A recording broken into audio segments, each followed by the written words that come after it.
Guys, today is Thursday at nagtatahi ako ng cover ng dashboard ng sasakyan. At hindi ko pa na-share sa inyo yung aming bagong blessing. Pero share ko sa inyo one of these days, no, baka bukas or the next day. Basta tinatahi ko itong cover namin dashboard. At the same time, habang nagtatahi ako, ay nakikinig ako sa aming ika 9th year anniversary ng aming digital business, di ba? 9 years na. So it's getting stronger, and meron na kaming 270,000 members, no, worldwide. Okay, so kahit hindi ko masyadong nababanggit dito yung business namin, pero it's still ongoing, no? Rin ako after so many years. So nag-start ako 2021. So 5 years, running 5 years na ako. And then continue lang kasi naniniwala ako na ito yung tamang choice na ginawa ko, no? Dahil galing ako ng abroad, and yung inuwi kong separation pay ay dito ko talaga nilagak sa digital business namin. So, ang kagandahan dito, hindi ako naghahangad agad ng ROI.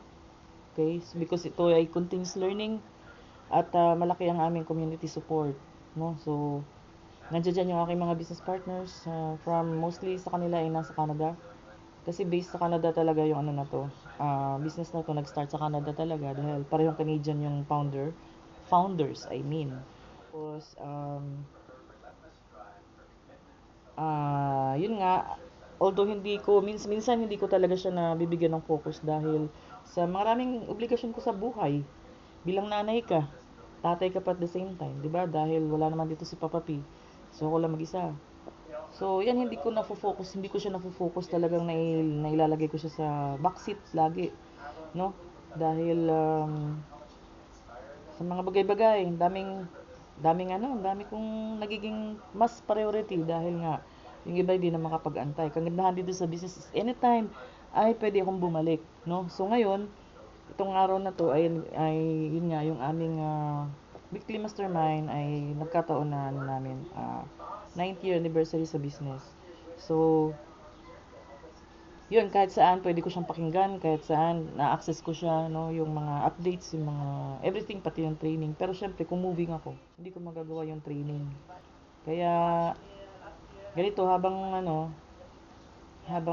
nagtatahi akong ganito, nakikinig ako ng aming mastermind. So ngayon nagbibigay na sila ng mga awards, no. Maraming deserving talaga na mabigyan ng awards, ganyan. So sa challenge ng buhay, wala na kasi akong ibang makitang kaya kong gawin, no, na pwede kong pagtiyagaan kasi matyagaan naman talaga ako. Kumbaga, ibig sabihin, ito kasi kahit saan ako pumunta, kahit saan ako hindi gaya ng tindahan na pag may emergency ay magsasara ka, 'di ba? Hindi kagaya ng yung bang typical na tindahan, ganyan. So ako rin naman nagtitinda rin ako, inabot ko rin yung ang sekreto ko nga kaya nga ako nag-coffee reseller noon dahil yung ko para lumawak. Kaso, ang nangyari, yung nagiging mga customers is hindi sila ganun ka-incline, no, pagdating sa digital.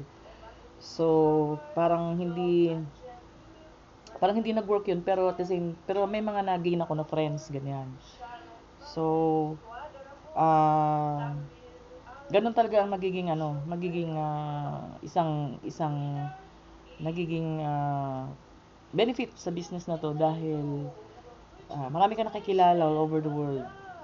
Ganyan. So, ako, pagka hindi man ako minsan gaanong active, pero I see to it na sa team ay updated ako kung anong meron sa GC namin, ganyan. Kasi lahat naman tayo may pinagdadaanan sa buhay. Lahat tayo dumadaan sa phase na talagang minsan talagang kailangan bitawan mo na yung isa, 'di ba? So So, ganun na yun ang nangyayari sa akin. Pero, nandoon pa rin ako sa, nandoon pa rin ako, kumbaga, yung attachment ko sa ginagawa namin is hindi nawawala. Kaya yung page ko ay kahit papano, kahit hindi man 3 times akong may post doon, I'll make sure na meron akong post kahit isa in a day, no? Kasi mahirap mag-build ng following sa page. At the same time, ang mission talaga namin is to help others sa paano mag-start dito sa business na to, no? So, mentoring, ang nature talaga ng business, mentoring. So, ganyan. So, may yung mga mentees ko na, alam mo yung, agad, parang hindi sila, parang feeling nila hindi sila dito, ganyan. So, wala namang, dito, kung ka pwedeng pigilan, di ba? It's always your, decision na magstay or magbago ka ng path, or basta nandito lang kami, ganyan. Once you are a business owner, 'di ba? Basta hindi ka tumitigil at hindi ka bumibitaw sa community, is always welcome ka dito, ganyan. Pero hindi naman lang naman kami karapatan i-hold ka kung ayaw mo na, ganyan, 'di ba? So, 'yun ang nagiging 'yun ang ng business namin, 'yun ang kagandahan sa kanya. Okay? So, one day sana kung sino man makapanood nito, no, maging mentee ko rin kayo. Tuturuan ko rin kayo kung paano ko sinimulan lahat. Alam niyo ba na nung time na nag-start ako, napakahirap ng mga bagay-bagay. Napakahirap kasi syempre hindi pa ganoon ka innovative, hindi pa ganoon na de-develop yung system namin, ganyan. So as the years go by, nagkakaroon na ng mga sumasabay kami sa teknolohiya, sumasabay kami sa anumang bago. Nasasabay yung paano gagawin yung mga ganito para madali, ganyan. So, hindi naman ang namin, ang system namin, hindi naman hanggang dun lang, no? So, kailangan sumabay tayo sa technology, no? Hindi po pwede na old school pa rin tayo, 'di ba? So, kaya nga may lagi kaming may weekly mastermind to update kung anong bago, kung anong meron sa business namin, kung ano yung mga bagong ah tawag dito, incentives, ganyan. So, alam nyo kasi, hindi talaga mawawala yung una kong nilaunch yung business ko. Na-overwhelm talaga ako sa sobrang dami ng na-curious, dito ganyan. Tapos, out of that curiosities ng mga tao, hindi talaga mawawala na merong tumaas ang kilay, ganyan, na merong kino-question yung talaga ba yung mga ganon, 'di ba? So, hindi talaga mawawala 'yon. So, kailangan matibay ang dibdib mo sa ganito. Yung hindi ka papaapekto sa kung ano sasabihin nila, ganyan. Kasi at the end of the day, hindi naman sila yung hindi naman sila yung ah, drive ng buhay mo. Hindi naman sila ang magiging ah, driver ng buhay mo, no? So ikaw pa rin 'yun, 'di ba? So kung lahat ng noise na 'yan is kaya mong i-mute, sure ako na tatagal ka dito sa business na to. So ganun ang ginagawa ko. Kung ano man yung opinion ng iba, I don't mind. Kung ano man yung sasabihin ng iba, I don't mind. Yung relatives mo hindi sumusuport sa'yo, I don't mind.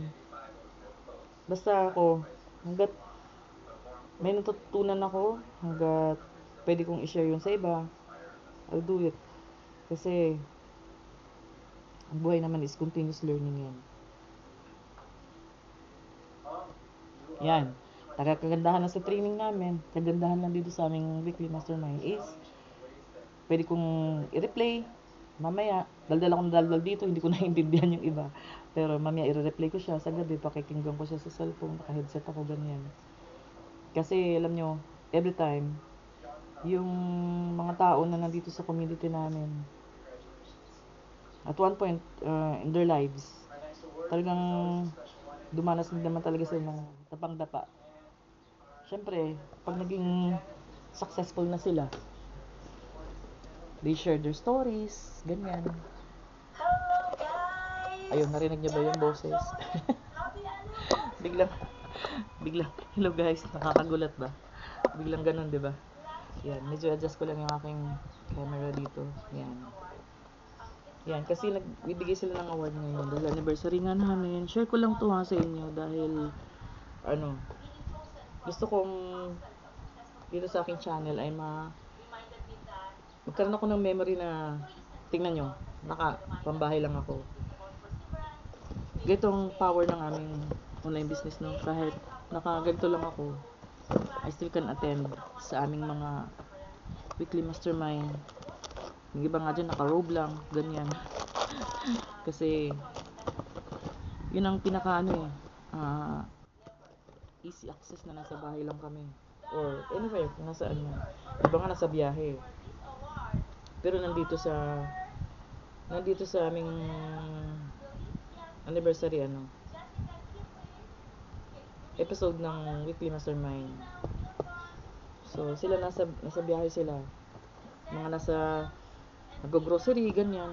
Ako naman habang nagtatahi. So, yun. Kasi doable siya. Anywhere, no? So, one day, di ba, yung aim ko na kahit may edad na kami, Papa P, alam mo yung hindi ako kakayod na parang kalabaw, na ang tanda-tanda ko na, ugod-ugod na ako. Tapos, yung magtitinda pa rin ako ng nyog, magtitinda ako ng pananim. Diba? So, at least ito, kahit may edad na kami ni Papa P, pwede ko siyang, pwede kong gamitin yung aking knowledge na ma-share to sa iba. Matutunan din ng iba, nakapag-start din sila. Ganon. Diba? Dahil, infinite yung kinikita namin dito. Pero syempre, hindi pwede na upo ka lang. You have to do the job. You have to do the work. Diba? So, may work, may effort pa rin ka dito. Hindi pa pwede na, hindi pwede na, ka lang. You have to share something sa community. You have to share something sa team mo. You have to be, on hand ka palagi sa team. Ganyan. So, hindi pa pwede na kikita ka na petiks-petiks ka lang. Lahat naman yan may effort. Pero ang kagandahan effort na to, hindi na kagaya dati na kung todo puyat ka, pagod ng katawan mo, pagod pa isip mo, pagod pa ang mental state mo, di ba? Yun. Dahil syempre hindi na tayo bumabata, magkakaedad na tayo, no? So, yung mga co-workers ko na dati, in-encourage ko na mag try dito sa business. Yung iba nagdadalawang isip, yung iba parang duda, ganyan. Kanit hindi naman talaga ma-avoid yan. But still, you have to respect their decision, you have to respect their point of view, di ba? Ganun. Pero hopefully one day is makasama ko rin sila dito sa community, ganyan. So, we're not losing hope. Di ba? So, itong vlog na to is sharing my point of view. POV tayo dahil sabi ko nga, itong aking channel ay halo-halo, no? Bilang si Mama Nuts, bilang mama ng pamilya, mama ng mga anak ko. One day is papanood nila ito, matutunan nila, ganyan. One day, papanood ko rin to uli. Nung nagtatay-tay ako na ganito, ganyan. So, wala pa ako doon sa mataas na ranking. But, progress is progress. Ganun talaga. Diba? Okay? So, yun. Share ko lang. Ito ay SKL, POB. Tingnan nyo kakadaldal ko. Matapos ko na yung isang butas. Kasi, butas ito na Ay, binutas ko pala ito. Kasi yung sensor natatakpan. So, kailangan ko siyang ilitaw. Ano naman masisense niya kung nakatakip, di ba? Dahil ginawa itong cover na to, hindi naman alam ng mga ano na may sensor dun sa top. So, I have to do it on my own. May papatahi ko pa to. Dadalhin ko pa sa patahian. Ano pa. Hindi na ako na lang.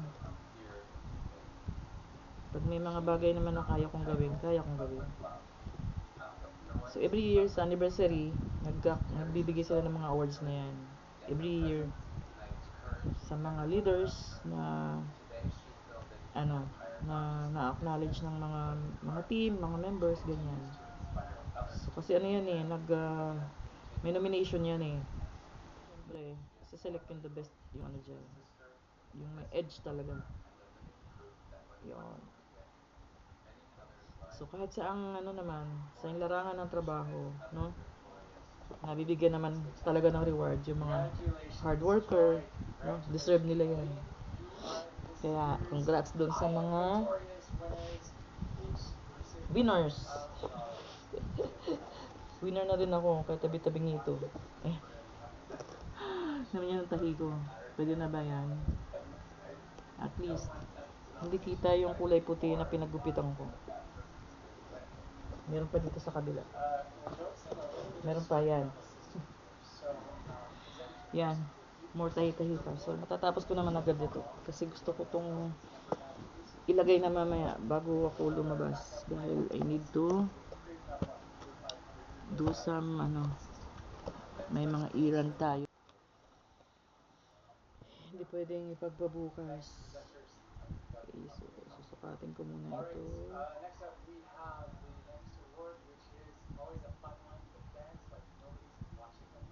Yan, sa mga masisipag. Ito ay para sa mga yung mahaba ang pasensya.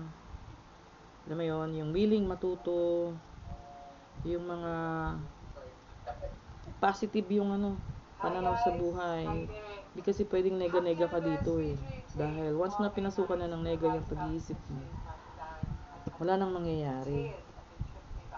Diba? So ako, yung part ng separation pay ko, dito ko nilagay sa business na ito. Dahil alam ko, tingnan araw, hindi lang ako magbe-benefit, hindi lang kami ni Papa P magbe-benefit, pati yung mga bata. So, ayokong bitawan yung chance na yun. Diba? Dahil lang gusto ko yung return of investment ko is gusto ko kaagad makuha. Sino ba naman ang ayaw ng return of investment? But, life happens. Sometimes, yung outcome na gusto nating mangyari, hindi agad-agad na nangyayari. No? So, ayan. Share ko lang. Nakikita niya ba yung ginagawa ko?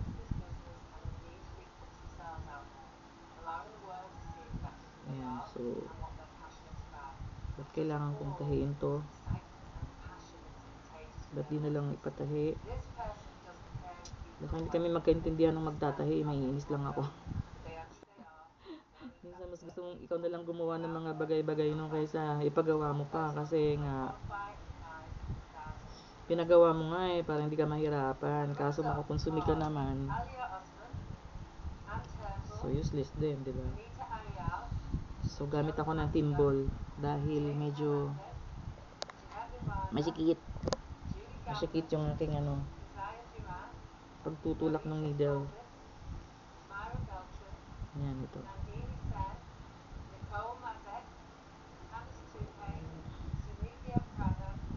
Dahil nga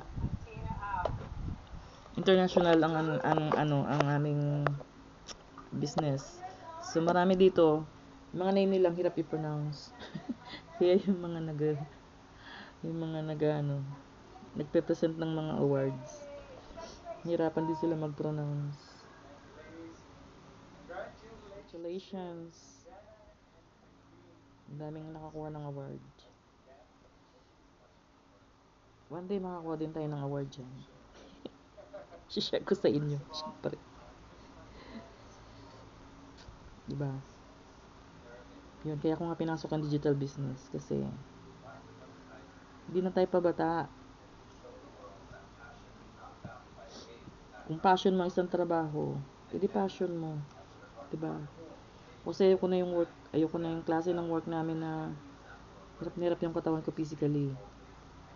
Sanay naman ako nagtatrabaho dahil maliliit pa kami. Sanay ako nagtatrabaho.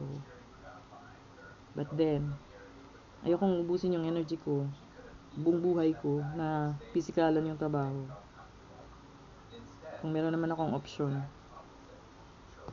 why not? Diba? Actually, dito